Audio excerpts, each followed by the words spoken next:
Le Conseil des cadres et leaders Tchaman s'est réuni le dimanche 18 août 2024 au domicile du doyen des cadres Tchaman, Ernest Nkumo Mobio, en vue d'échanger sur la situation du village d'Abidjan à Djamé.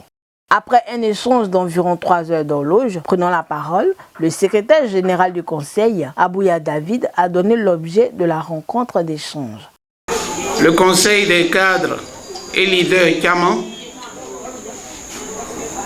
s'est associé au chefferie Tchaman, aux leaders des femmes et des jeunes pour convoquer cette importante réunion et l'animer de 16h à 19h. Au cours de cette réunion, comme il est d'usage, chacun a donné son avis sur les prochaines étapes dans la gestion du drame de Abidjan à Djamé.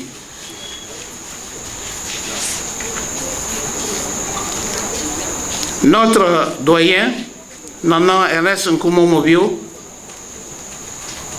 a reçu des émissaires du gouvernement. Nous restons ouverts à la discussion et au dialogue. Toutefois, ce qu'il faut retenir de tout cela, c'est que nos traditions, bien que nous soyons en ville, nos traditions ont la peau dure, comme on dit. Nous tenons à nos traditions.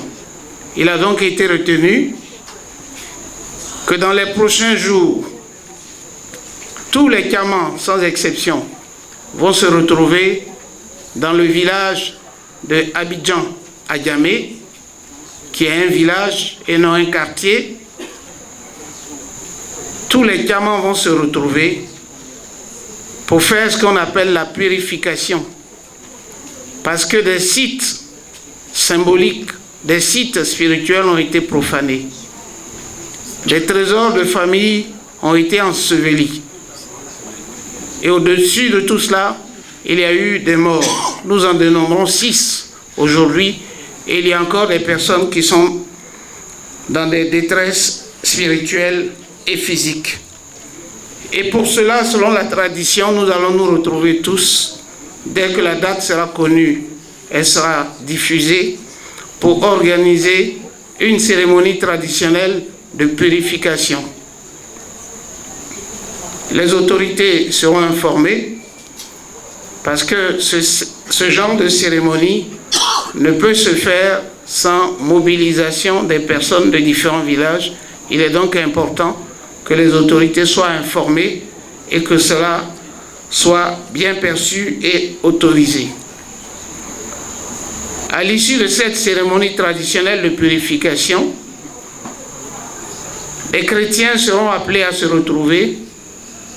Peut-être le lendemain ou 2 jours après, nous allons solliciter nos chefs religieux, haris, catholiques et méthodistes, et nous allons nous retrouver pour organiser une prière œcuménique.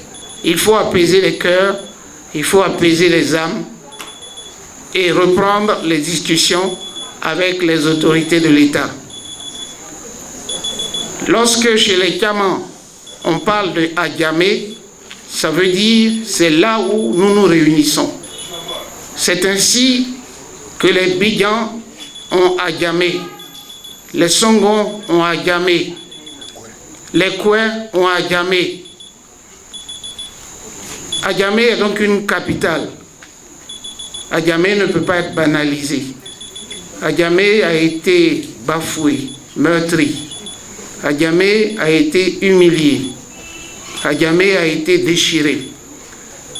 Nous allons nous employer autour de nos cadres, autour de nos aînés, des femmes et des jeunes, à restaurer la paix dans les cœurs, à restaurer la quiétude, à restaurer la bonne parole et le bon ton, et que Dieu nous y aide.